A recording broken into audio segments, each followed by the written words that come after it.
Today is Monday, November the 2nd. It is morning in Los Angeles and morning in America. I am your host, Casey Phoenix, and this is my morning political thought. All right, let me get the social media stuff out the way. ThePurpleElephantShow.com, main podcasting platform.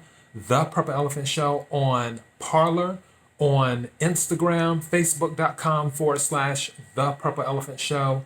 If you are watching this on BitChute, YouTube, or Daily Motion, don't forget to hit the subscribe button followed by the notification bell. That way it will let you know when I upload new videos. And also on Twitter at RealTPES for Twitter. Okay, so let's get some of these side news stories out the way before I talk about my morning political thought.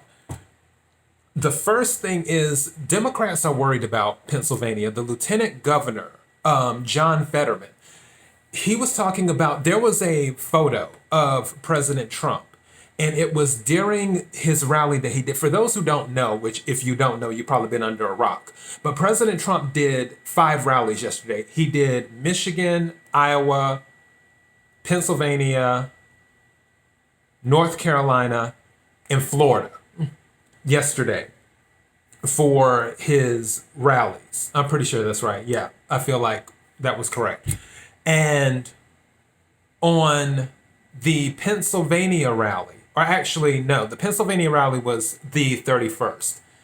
There was, what was the other one then? Because I feel like he also went to Pennsylvania. Yes, this man is doing so many rallies. But he did 5 rallies yesterday. And then before that, he did like 2 or 3 rallies. Well, one of the rallies that he did in Butler, Pennsylvania, which is near the Pittsburgh area, they had tens of thousands of people. And one thing the Lieutenant Governor said of Pennsylvania, who's a Democrat, he said, that's not Photoshop.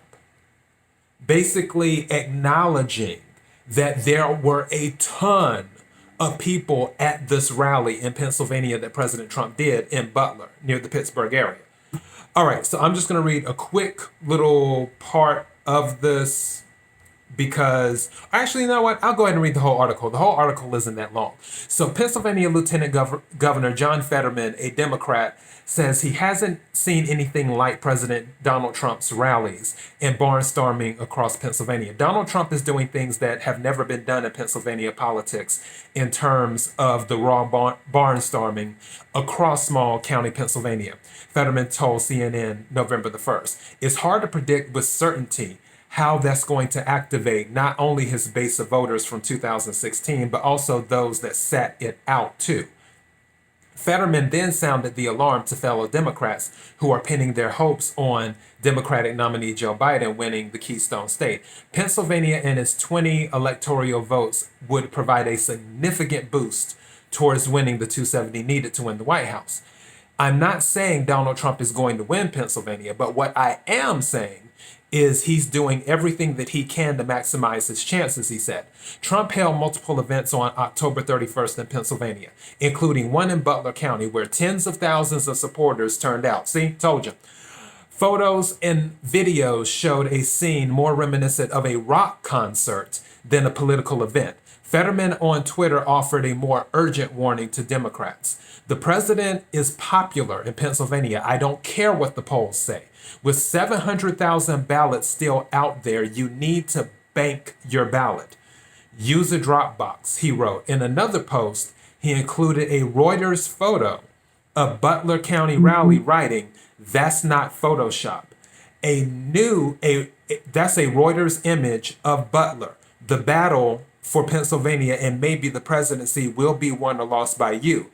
Fetterman, in an interview with the Washington Post, I had to throw that in there. I can't stand the Washington Post, said he believes that Biden and Democrats have enthusiasm as well.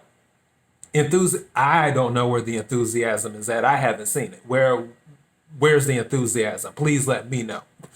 And I haven't been hiding under a rock. I've been looking for enthusiasm on Biden's side. I haven't seen it. And even when President Obama comes out with Biden, there still hasn't been that much enthusiasm. But I digress. Back to the article. I am absolutely convinced that we have a lot of enthusiasm too on our side, he said. But there's a lot of factors you can extrapolate in a poll that are absolutely significant. It should have been in polls that are absolutely significant in play in Pennsylvania. 4 years ago, Trump shocked the country when he secured Pennsylvania, Wisconsin, and Michigan by razor-thin margins, propelling him to the presidency over Hillary Clinton. Polls at the time showed Clinton beating Trump in the days before the election in 2016. While in Pennsylvania, the president said he will continue to support fracking, short for hydraulic fracturing for natural gas in the state. He announced at the rally that he had signed an executive order to protect the practice. So that's what we have on that article.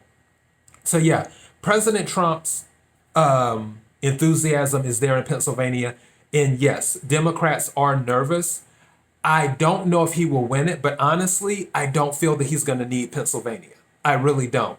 I don't feel he'll need Pennsylvania. That's just my personal opinion. So yeah, and that's what you come here for, to hear my personal opinion. I don't feel President Trump will need Pennsylvania. If he wins it, it'll be like icing on the cake. But does he need it? I just have a feeling he's not going to need Pennsylvania for some reason. So we'll see what happens on that. Next thing that's going on with Miami, which, as I mentioned before, President Trump, Democrats are seeing that President Trump is receiving a ton of support in Miami, where Latinos in Miami, they were checking what was coming in, and he was receiving more than 40% of the Latino vote as for the votes that were coming in to Miami. Now, this is something that is interesting as related to Miami right now, is that USPS, the United States Postal Service, gotta love them, says it's investigating undelivered ballots in Miami post office. So I'm going to read this article. And oh yeah, by the way, for the other article I read, it was from the Epoch Times, just like this article is from the Epoch Times. So yeah, just a little thing with what's going on in Miami. Postal Service officials are investigating after 48 mail-in ballots were found undelivered at a post office in Miami, Florida. The U.S. Postal Service confirmed Saturday morning that investigators have discovered 6 completed ballots and 42 blank ones Friday afternoon at the location. The Office of Inspector General's special agents confirmed the presence of delayed mail and subsequently located approximately 48 pieces of election mail. Special Agent in charge Scott Pierce, in a statement, said, the United States Postal Service immediately arranged for the deliverer. It should have been, this is a typo, it should have been for the delivery of the election mail. Florida's election law requires that mail-in ballots be received by county elections department by no later than 7 p.m. on election day in order to be counted. So, according to Miami-Dade County Elections Department, 18 of the affected voters have already cast ballots in person at an early voting site or through a replacement ballot. The election official said they have received the 6 completed ballots and are working with the remaining 24 voters to make sure their ballot, another typo, to make sure their ballots with an S, they said ballot, to make sure their ballots are received by the deadline. All right. I have requested that all postal distribution centers be audited and any and all ballots that remain in the centers be immediately transported to the Department of Elections. State Attorney Catherine Fernandez Rundle said in a statement, the pileup of mail was first reported by Florida House Minority Leader Keon McGee, who on Friday posted a video on Twitter that appeared to show mail stack up at the post office. Hours later, he posted another video showing what he said were Postal Service investigators on the scene.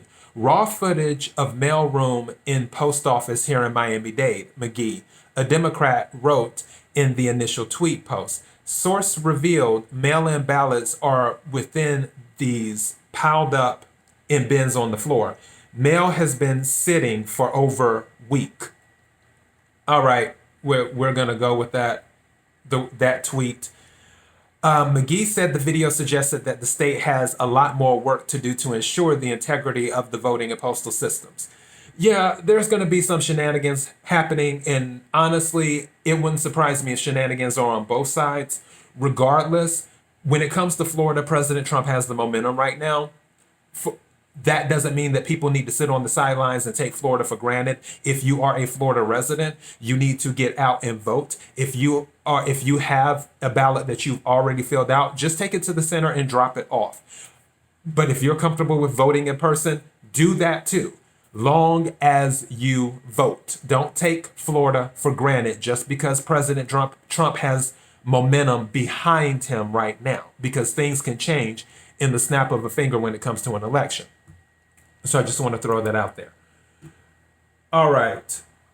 Now, this is from the Washington Post.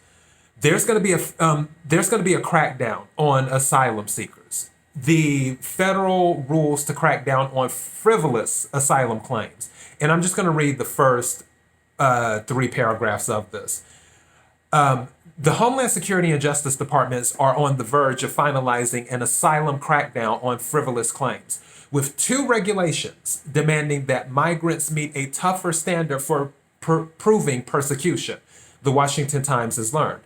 As officials worry about another asylum surge, like the caravans of families that overwhelmed the border in 2018 and 2019, the rules could help head off a repeat by blocking tens of thousands of bogus claims earlier in the process and denying migrants a foothold in the United States. The regulations are expected to be announced any day.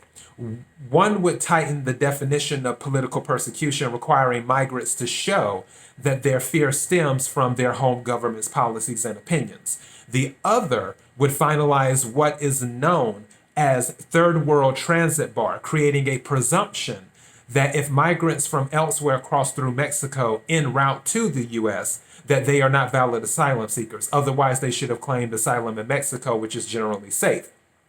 So, and that's all I'm going to read on that. For some of the people who don't know, when it comes to looking for asylum, if you're leaving because of persecution, you fear for your life, yada, yada, yada, and all that stuff, what some people don't know is you're supposed to seek asylum in the first country that you go to. What a lot of asylum seekers have not been doing is that. Instead of seeking asylum in Mexico, which you have to go through Mexico to get to the United States, they're just like, oh well, no, I'm being persecuted. I need asylum in the United States, but we're like, wait a second, didn't you come through Mexico?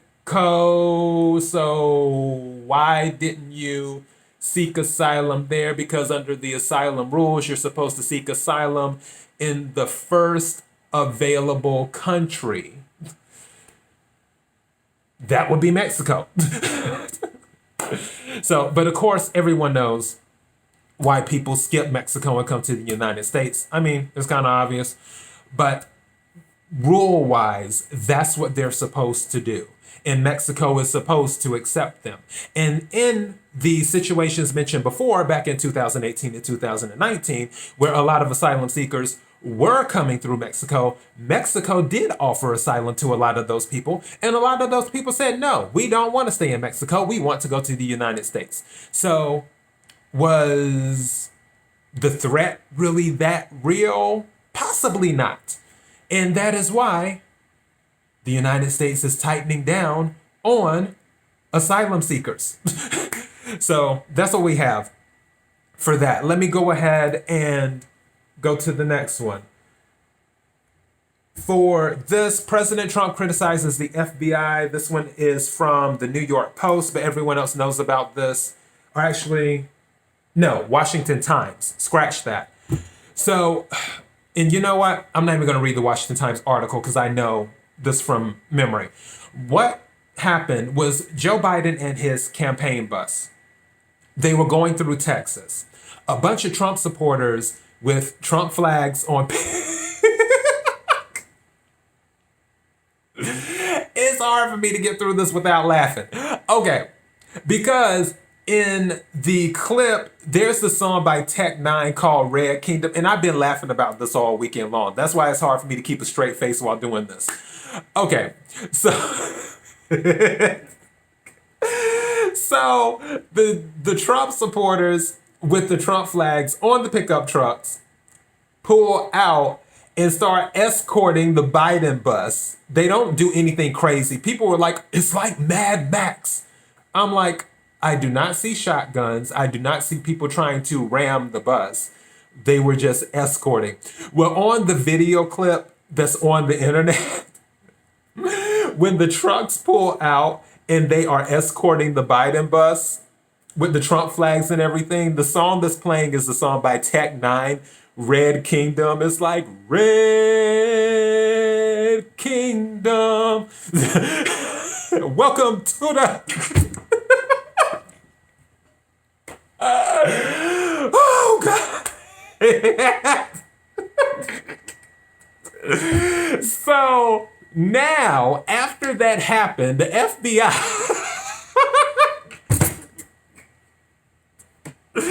I gotta get through this. Okay, I gotta get through this. All right. I'm sounding like Daniel Bedingfield now. For those who don't know, old dance song, Daniel Bedingfield, I gotta get through this. But anyways, so now the FBI is investigating this. Mind you, the FBI, they're not really investigating too much. I mean, they say they do stuff and everything else, but it doesn't really get covered in the news, with Antifa killing a Trump supporter and then also burning down and looting and doing other things. But these are minor details, even though the DOJ said that Seattle, Portland, and New York are anarchist jurisdictions and should not be eligible to receive federal funds. And that's why those cities are suing the DOJ right now, because the DOJ said they were anarchist jurisdictions. But the media doesn't really talk about that much. They want to talk about some trucks that didn't do anything except escort a bus and was waving Trump flags. Ooh. So, yeah, make it make sense. President Trump criticized the FBI for doing this, and I'm with President Trump on that, but we already know the upper echelons of the FBI is corrupt because Christopher Wray is there, and Christopher Wray is garbage. He's been garbage, and he will always be garbage. So, yeah, that's what we have on that one. On to the next story. So, at one of the rallies last night with President Trump, he was in Miami, which my old stomping ground. I lived in Miami Beach. And one of the things that the crowd started saying, and this is from the New York Post, but obviously I watched the rally when they were saying it and I was cracking up too. The crowd started cheering, or chanting, I should say, "Fire Fauci," when they were talking about Dr. Fauci. Because when I tell you, so many people are over Dr. Fauci right now, they're like, this man needs to go and sit down somewhere, have several seats. And during the rally, the crowd started chanting, "Fire Fauci."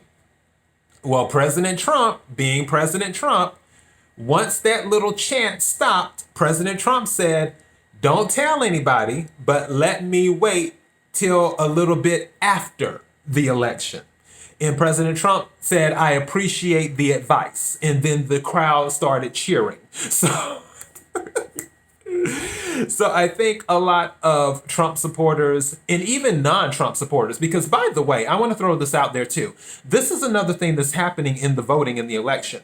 There are people who do not like President Trump, but are voting for him anyway because they are tired of the lockdowns. They don't want any more lockdowns. So they don't like President Trump, but they're voting for him anyway because they know that President Trump is against the lockdowns. So that's another thing that's happening under the current of the red wave that's happening right now that people don't really know about. And it's anecdotal, of course.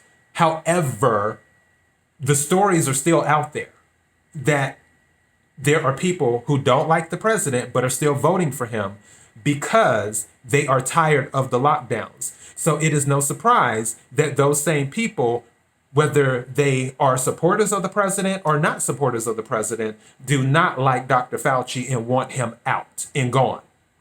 So when they were cheering in Miami, of all places, with lots of Latinos, don't know about many white supremacists there. So when they were cheering Fire Fauci, it's not shocking. So yeah, and I'm with them. Okay. Now, on the final side news story, Minnesota, good old Minnesota, and trifling Keith Ellison. I cannot stand Keith Ellison. I almost can't stand him as much as I can't stand Christopher Wray of the FBI. But whatever. So Keith Ellison, he's the AG in Minnesota. He had said he issued a warning to Democrats for Election Day.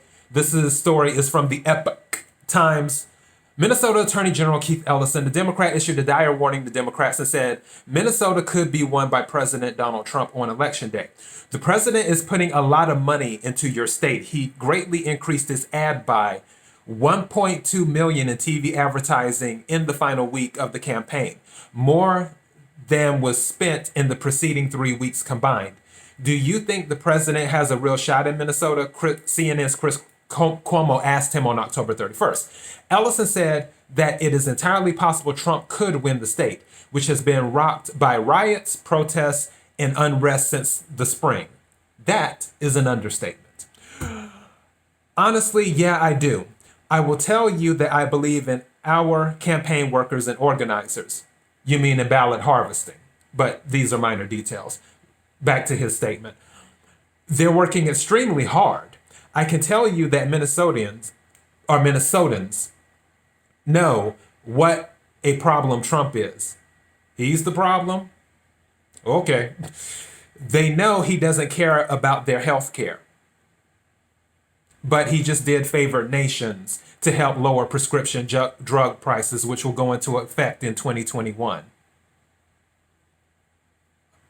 Anyways, back to this. They know all the bad things about him. Bad things like funding HBCUs, so HBCUs don't have to come to the White House and beg every year. Bad things like doing criminal justice reform, which could have been done during President Obama's administration when he had a supermajority during his first 2 years from 2008 to 2010 and had 2 black attorney generals. Make it make sense. I don't understand. Bad things like introducing the Platinum Plan to help lift up black businesses in the United States and help increase employment in the black community. Also, along with opportunity zones, that was part of the tax cut bill, which was also brought to him by a black senator from South Carolina, Tim Scott. Bad things about it. Okay, let me get back to his statement. But you know, there are some folks who still are supporting him. Yeah. And so what I tell people is, one, he does have a shot. Don't play it cheap. Work hard for every single vote. And don't stop until 8 o'clock on November 3rd. Yeah. Let me tell you something. President Trump increased his ad buy, but I can tell you that the people in Minnesota, they're a little bit fed up because there were a lot of things that happened in Minnesota, the things that I mentioned earlier, that was an understatement, that happened that should not have happened, but was allowed to happen just to make the president look bad. And I'm not going to go into this thing of the president not being able to go into states without the permission of the state itself, because you've already heard my little rant on that. I will say this. Yeah, the chickens are going to come home to roost. And yes, there will be shenanigans. We already know about ballot harvesting, which is illegal in the state of Minnesota. Project Veritas showed certain things, as much as the media wants to say that, oh, it's doctored and it's this and it's that. No. That's why Project Veritas is suing people right now. So, yeah, Minnesota, I wouldn't be surprised if they vote for Trump. And during the last election, I think President Trump lost Minnesota by a point, if I'm not mistaken. So, yeah, This will be interesting to say the least. So those are the final news stories. Now, with my morning political thought, it's the day before the election. Where did the time go? I feel like it was yesterday that he literally came down the escalator. It just, in the news, had a meltdown. And President Trump was competing against all of these Republicans who were saying they would do things that we all knew they more than likely would not do. And as I'm saying this, I'm looking at my other phone. I have like 3 cell phones. And now that President Trump has proven himself, I can tell you that that thing, that part in the equation, that part that the polls, and I'm not even talking about the secret Trump voter. I mean, obviously we know there's the secret Trump voter because the media has done their job in demonizing all Trump supporters, making us seem like we're the Antichrist or followers of the Antichrist. So, of course, there's a secret Trump voter in the equation. However, there is another voter in the equation that the media has not covered. They don't bother to cover. They don't even think about because they don't try to get to know President Trump's base. That is the voter that did not vote in 2016 because they did not trust President Trump, but they were not Democrats. They were either independents or Republicans that did not trust President Trump in 2016. So they were like, you know what? I'm going to sit this one out. And now that 4 years have passed, 4 years have passed. Just like I said, it feels like it was yesterday. He made all of these promises that he planned on doing this, he planned on doing this, he planned on doing that.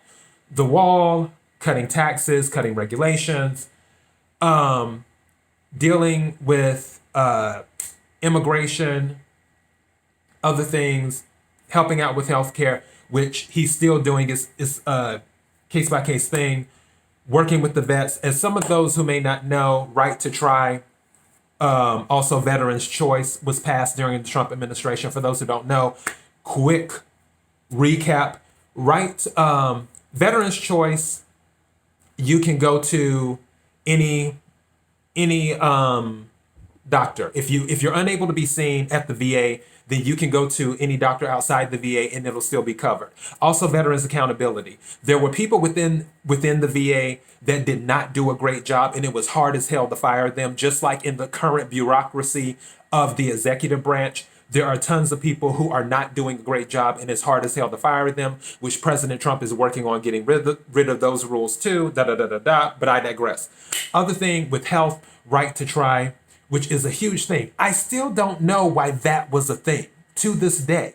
I don't know why that was a thing, where people could not make the choice on trying experimental medication because they couldn't do it. And President Trump got right to try passed, and it actually saved people's lives. There were people who, after right to try was passed, and when Keith Ellison talks about President Trump doesn't care about your health care, right to try. So there were people who, after right to try passed, they tried some experimental medication and it helped them live longer.